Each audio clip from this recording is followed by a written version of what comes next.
Es la organización que tiene. Entonces, ese es un esquema del plexo cervical. Acuérdense que en plexos ya hemos visto prácticamente todos los plexos y nos hemos apoyado en otras presentaciones. ¿Qué sería el plexo cervical? ¿Qué es el plexo cervical? Y fíjense, es igual la definición que para todos los plexos.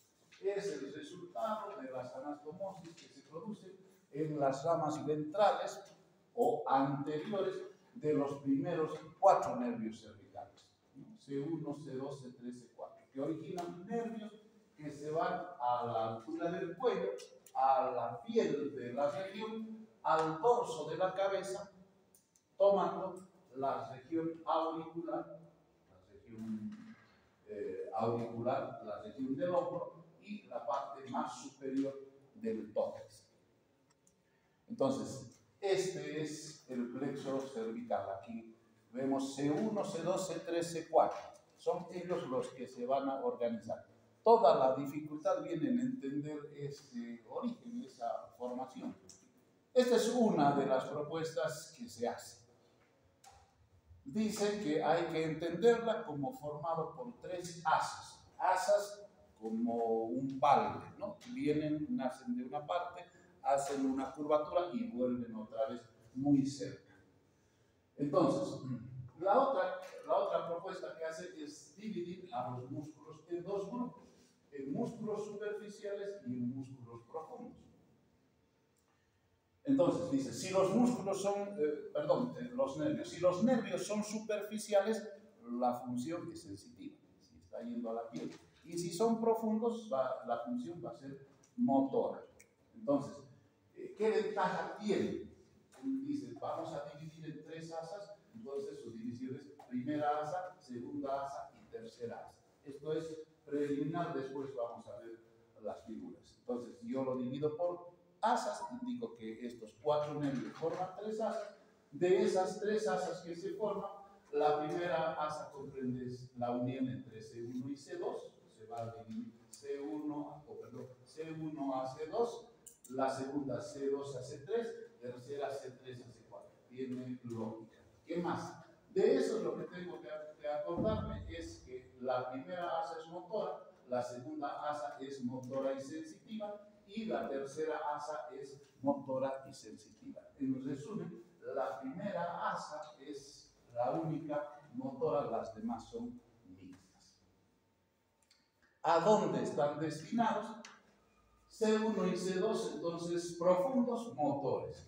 ¿Para quién? Para el músculo recto lateral de la cabeza, recto anterior menor, recto anterior mayor, a estos músculos ya lo hemos estudiado, y va a dar un ramo anastomótico para el nervio vago. ¿Cómo es eso? Claro, el nervio vago está saliendo al cuello, a la altura del foramen yugular, y estamos hablando de la primera asa. Por lo tanto, se encuentran muy cerca y emiten un ramo comunicante. Segunda asa, dice motores y cutáneos. Entonces divide cutáneos y motores, cutáneos y motores. ¿Cuáles son cutáneos? El nervio occipital menor, que ya nos está indicando cuál es su territorio de inervación. El nervio auricular magno, fíjense, en la misma región. Los motores para la región de la nuca, ¿no? Largo del cuello, largo de la cabeza, y una raíz de comunicación para la raíz inferior de la asa cervical. Y en la tercera asa, igual, cutáneos y motores. Los cutáneos, el nervio transverso del cuello, se lo puede identificar, ese es superficial, y los nervios supraclaviculares. Y motores para el esternocleidomastoideo, acuérdense, este es bastante grande, no es un solo nervio que se inerva, para el trapecio, para el romboides, para el elevador de la escápula y el diafragma. Entonces, esa es la organización. Si ustedes se fijan, es más o menos lo mismo. Dice, esta es otra forma, plexo cervical superficial. Los superficiales son la unión de todos los que hemos visto ahora, sin importar el asa, el occipital menor, el auricular mayor, el cervical transverso y los supraclaviculares. Esos forman el plexo cervical superficial. Y el profundo es más fácil porque hay a los músculos, y ahí se señala a cuál músculo. La diferencia con el anterior era que el anterior era más ordenado, que ahora va primera, segunda, tercera asa, en cambio este hace una sola división, superficiales y profundos. Y aquí otra, hay varias formas. Y esta es otra más esquemática que muestra C1, C2, C3, C4. Y dice, los que tengan este color son motores, los que tengan este color son cutáneos, y son mixtos, fíjense, uno solo, ¿no? El nervio trénico. Y este resumen también me da orden, nos dice si la inervación es motora, si la inervación es mixta, ¿sí? Perdón, tiene raíces motoras y tiene raíces sensitivas. Entonces, esa es la forma de organización. Bueno, ahora vamos a ver. Entonces, aquí estamos viendo los orígenes de C1, C2, C3, C4. Aquí los vemos unidos, los vemos formando el plexo cervical y esa disposición en asas. Este es un asa, otro asa, otra asa. Entonces, tiene parecido al enunciado teórico, ¿sí? Y nos dice aquí ya la clasificación en nervios motores, sensitivos y mixtos. Ahí nos está mostrando las asas del plexo y la presencia de la relación que va a tomar con los músculos de la región. Seguimos viendo, arriba está otra vez el plexo cervical, está formando asas y dice con quiénes se va a relacionar, ¿no? El plexo cervical en su conjunto, con el ganglio cervical superior del sistema simpático. Aquí solamente mencionemos porque tenemos que llegar al sistema simpático para comprender. El sistema simpático, el sistema nervioso simpático, tiene nervios que corren paralelos a la columna, desde la región del cuello hasta la región torácica, abdominal, tiene varios nervios. En la región cervical aparece este ganglio, en realidad son tres, un ganglio cervical superior, un ganglio cervical medio y un ganglio cervical inferior, pero la relación a la que se refiere dice que el plexo cervical se relaciona con el ganglio cervical superior. Entonces, este es el ganglio cervical, aquí están las asas cervicales, entonces nos está dando una relación importante con el ganglio cervical superior del sistema nervioso simpático. Eso es lo que está señalando ahí claramente. Ahora, nervios y territorio de inervación. Dice, los nervios superficiales son sensitivos, son cutáneos, nacen a nivel del tercio medio, borde posterior del esternocleidomastoideo, perforando la fascia cervical y esparciéndose en abanico al territorio de distribución. ¿Qué es lo que ha dicho? Que los nervios del plexo cervical se relacionan en la parte media del cuello, con el borde posterior del esternocleidomastoideo y perforando una fascia. Perforan la fascia cervical superficial y entonces aparecen, dice, expandidos en abanico. Van a ir hacia arriba, van a ir hacia adelante, van a ir hacia abajo. Eso es lo que está señalando como introducción, sobre todo para los nervios superficiales. ¿A quiénes tenemos entre los nervios superficiales? Al nervio occipital menor, al auricular magno, al transverso del cuello y a los supraclaviculares. Al final, después de complicarnos tanto, hemos sido bastante simples. Estamos diciendo plexos, nervios sensitivos, superficiales, nada más. Entonces, el nervio occipital menor nace en el borde posterior, aparece por el borde posterior del esternocleidomastoideo y se dirige hacia la región mastoidea y occipital. entonces va a ascender, va a buscar la región occipital y por ahí se va a distribuir. El auricular magno va a hacer lo mismo, va a dirigirse primero hacia la parótida y va a finalmente llegar al pabellón auricular y parte de la mastoides. ¿Sí? Es decir, va a ser un poco de localización un poco más medial. El nervio transverso del cuello va a emerger de la misma forma en el borde posterior, tal como se explicó, pero su dirección va a ser transversa y se va a entrecruzar con la vena yugular externa. Ojo con lo que dice, no dice vena yugular interna. La vena yugular interna es bien profunda. Estamos hablando de nervios cutáneos, superficiales. Entonces, con la que se van a relacionar es con la vena yugular externa. Va a perforar el platisma y se va a distribuir entre los tegumentos de la región anterior del cuello. Entonces, va a nacer en la parte posterior del esternocleidomastoideo, se va a dirigir transverso y se va a distribuir por el platisma y toda la región superficial del cuello. Y los nervios supraclaviculares, que en vez de ascender o de estar horizontales o transversos, van a bajar hacia el encuentro con la clavícula y van a inervar la región supra e infraclavicular, la región externa y hasta el acromio de la escápula. Entonces, si ustedes se fijan, ese es el detalle. Estamos viendo ahí a los nervios auriculares, al nervio transverso y a los nervios supraclaviculares dirigiéndose hacia la clavícula. Entonces, inervación superficial, y su relación con la vena yugular externa. Esta otra nos muestra lo mismo, solamente que el anterior dibujo mostraba más difuminado porque había metido la fascia cervical superficial. Aquí se la ha retirado para poder mostrar lo mismo.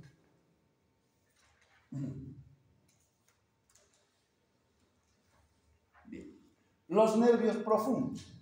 Los nervios profundos, igual, se clasifican en ramos ascendentes, ramos mediales, ramos laterales y ramos descendentes. Fíjense de ellos, tampoco son complicados. Ramos ascendentes van a ir a buscar el recto lateral y el recto anterior de la cabeza, arriba, ¿no es cierto? Ya hemos visto y hemos descrito estos músculos. Ramos mediales, cuando hemos visto los músculos profundos, hemos encontrado a lo largo de la cabeza y a lo largo del cuello. Los laterales, dicen, se van a tomar inervación con el nervio accesorio. El nervio accesorio estaba yendo a buscar casi a los mismos músculos, al esternocleidomastoideo y al trapecio. Aquí, además, el plexo cervical, además de los dos, también va a dar inervación al angular de la escápula, el elevador de la escápula y el romboides.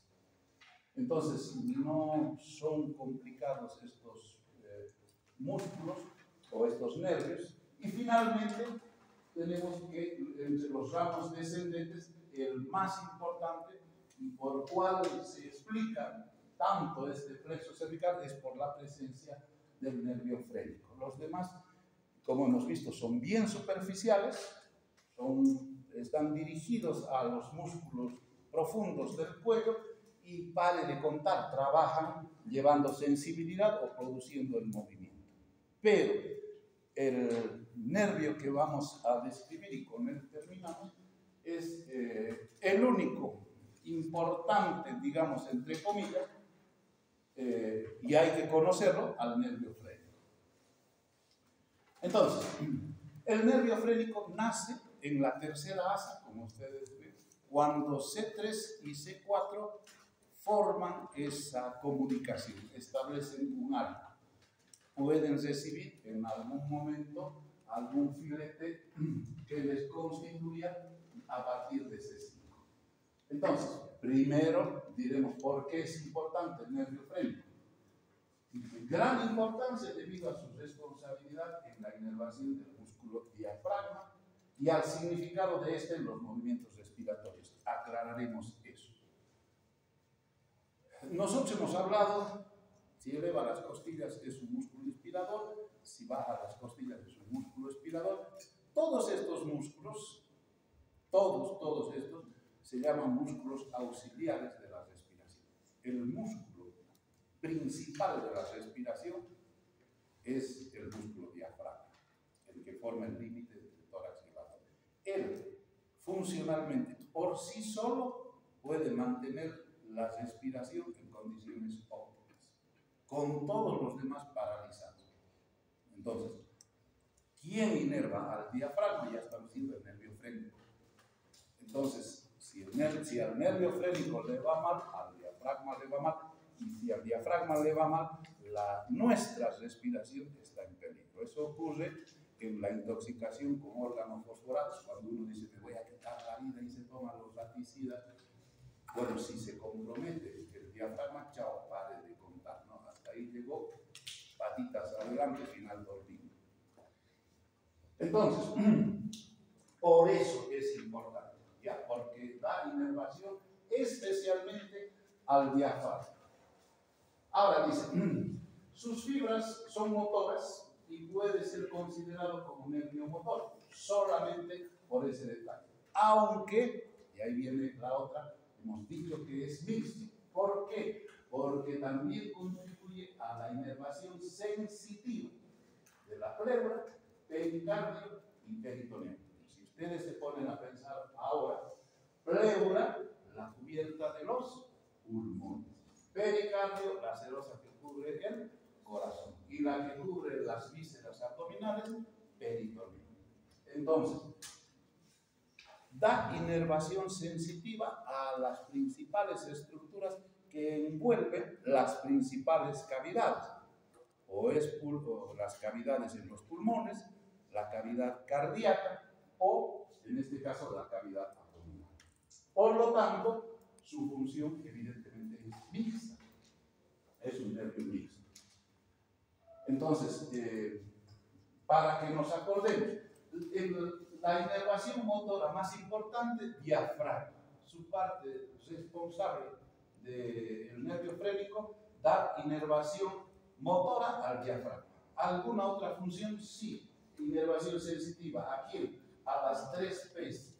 Pleura, pericardio y peritoneo. A las 3 serosas que comienzan con P. Entonces, el nervio frénico, una vez, ¿de dónde se origina? De la tercera asa. Una vez que se origina, el nervio frénico no emite ramas, desciende sobre el escaleno anterior, se relaciona con el paquete vasculonervioso del cuello.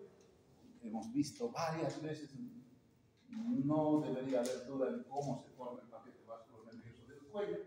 Ingresa al canal cérvico-torácico, es decir, entra ya a la parte superior del tórax, y ahí observamos relaciones anatómicas diferentes según el nervio frénico sea izquierdo o derecho. Entonces, igual que lo que hemos visto anteriormente, el nervio frénico va a iniciar un camino hacia la región torácica después de originarse en el plexo cervical.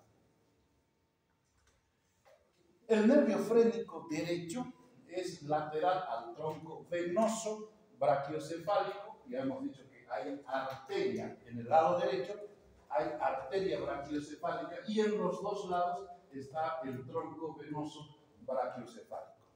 Entonces, se relaciona con el tronco venoso brachiocefálico y la vena cava superior, que en el lado derecho está trayendo toda la sangre venosa de la región de la cabeza y del cuello y va a ingresar al corazón para terminar también en ese lado, en el lado derecho. ¿Sí? Se va a relacionar entonces con la pleura del lado derecho y el hemidiafragma del lado derecho, la mitad del diafragma del lado derecho. A la izquierda se va a relacionar con el arco de la aorta. Tiene sentido porque en el lado derecho ya había nacido el tronco venoso brachiocefálico y el arco de la aorta hacia la izquierda ya ha emitido el arco de la aorta y las arterias carótida y subclavícula. Entonces va a encontrar el arco de la aorta, va a encontrar el pericardio hacia el lado izquierdo, la pleura del pulmón izquierdo y el hemidiafragma izquierdo. Entonces, ¿qué van a hacer? Entre ellos pueden establecer anastomosis, pero finalmente va a llegar a la base del diafragma, a la cual van a perforar. Ahí hay una relación para demostrar la presencia de los dos nervios frénicos y sus relaciones a la izquierda y a la derecha. Entonces, esa es la función. Aquí estamos viendo ya cómo el nervio se va a tomar las relaciones vasculares, va a dirigirse, va a atravesar la región torácica y finalmente va a terminar en el hemidiafragma de su lado correspondiente y va a distribuirse como estamos viendo ahí, por arriba.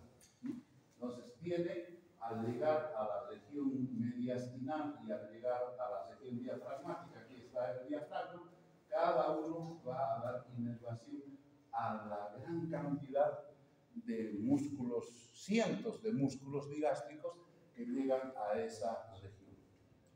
Esto les decía también, hay evaluación, ustedes pueden pasar y reconocer cada una de esas estructuras.